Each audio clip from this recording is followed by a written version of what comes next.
100%. So the name Jesus, yes, only appears on our alphabet as of 500 years ago. So and the he lived question, way before 1,500 years prior to that.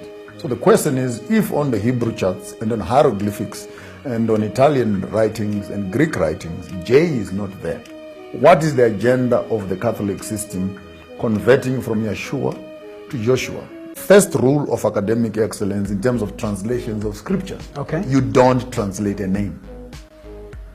You don't translate a name. It's a crime. Mount Carmel remains Mount Carmel. Hence, slavery was the biggest crime, to take away people's names. Moses remains Moses. Right. You don't translate a name. So if you teach me as an academician and say, this is the rule that you must follow, Right. then how come when I get on Yeshua, the name is translated to Jesus and it's non-consequential? Do you think there's an agenda to dilute the true scriptures of what the Bible is supposed to be? Was there an agenda to even minimize African significance in the Bible? If we can go back on the text itself, you would find that the European does not appear on the text. There is no conspiracy here to distort or hide the already obscure folklore of Jesus. But of course, if you're a victim of colorism, like Dr. King, musician, pastor, bishop, politician, I hope I got all the titles Mambonga here, then this non-issue is worth getting your knickers in a knot about. There are no Europeans in scripture the same way there are no Africans in scripture. Why? Because these are allegories, guys. These are allegorical treatises. The Hebrew scriptures belong in the same aisle of fiction as Greek mythology, Sumerian mythology, Babylonian mythology, Bantu mythology. Their stories parallel. That is why we find so many similarities in the stories, because they are telling the same thing. And they are mythology. The foundation is passing down information to the next generation. Not necessarily history. Abantu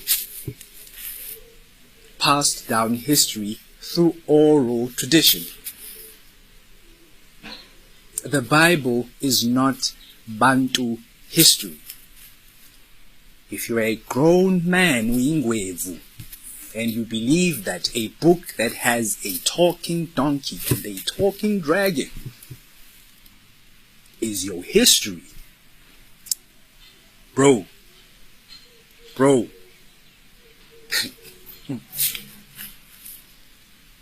this is not history.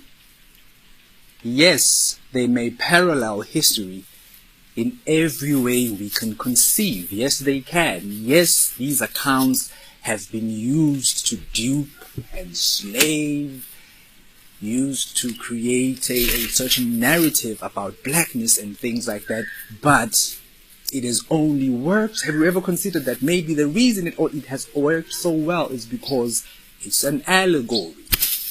The Bible reads like Harry Potter because it's folklore. Now, before the addition of the letter J, this is how the word was written. Jesus, or IHS, is pronounced yes. The letter version, yes, is pronounced yas, or yes. Y and J is interchangeable linguistically. But if you're a victim of colorism, this is a conspiracy to hide the African identity of Yahushua. To be quite honest, guys, this is concerning. Grown men is ingwevu call literature. I'll keep repeating it. That has talking donkeys stolen history. Since when does history read like a fairy tale? This is madness. This is madness. This is madness. But yet we continue, and we continue. And it's not just in the black people who are coming out of the Christian context that are like this. Even some are actually aligning themselves with Egypt. Of which Egypt is still okay. We're still in the same continent. even though it's in the northern hemisphere. We're in the same continent, but it's the north. It's the north. We are running around following these things that we are accepting things that still need us to be dressed as something else so that we can become acceptable, or so that we may accept ourselves. My ancestors come from Kemet. My ancestors were Hebrews. My ancestors are the aliens, the Anaks, the reptilians. My ancestors are this. Guys, we are suffering, or rather, let me say, we are victims of colorism. We are victims of colorism. We need to release our minds of this thing because it is clogging up our minds.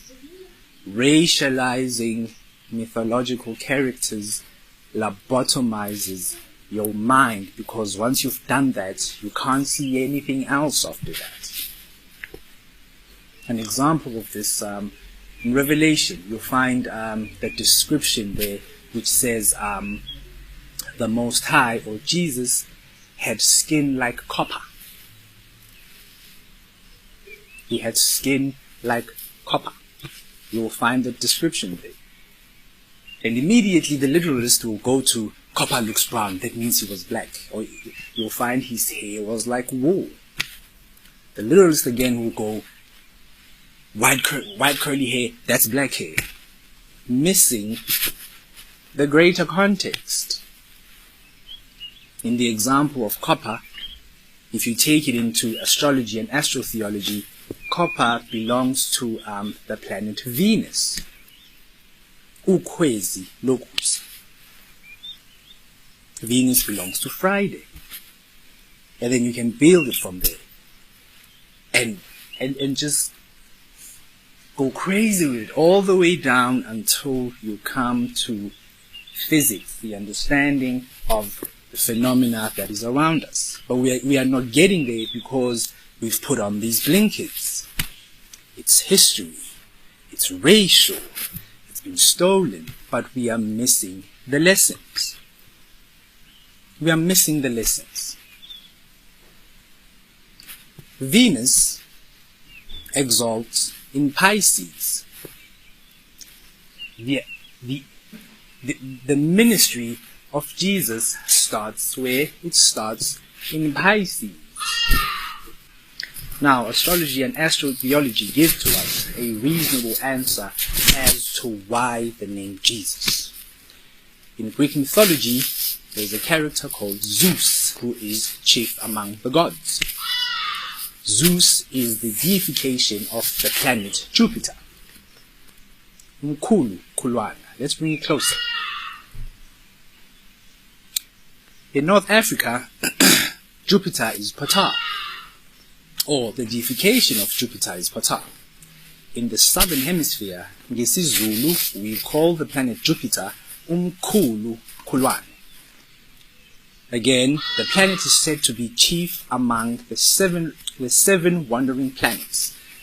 And so ngesiNtu, Jupiter is the All-Father. uNkulunkulu, umkhulu womkhulu, umkhulu Khulwane. Jesus. The word IHS, pronounced Yas, which sounds like Ya, or which sounds very close to the German word Jahr, meaning year. The year has 12 months, allegorized as the 12 disciples of Jesus, the Solar Logos. Yes, Jesus is also an allegory for the sun. It's got nothing to do about race. The devil lies in the detail. And boy, do we miss it. And boy, do our elders miss it. They miss it. Kabuhlungu. I wonder how many years it will take us to rewrite all this misinformation and ignorance parading itself as wisdom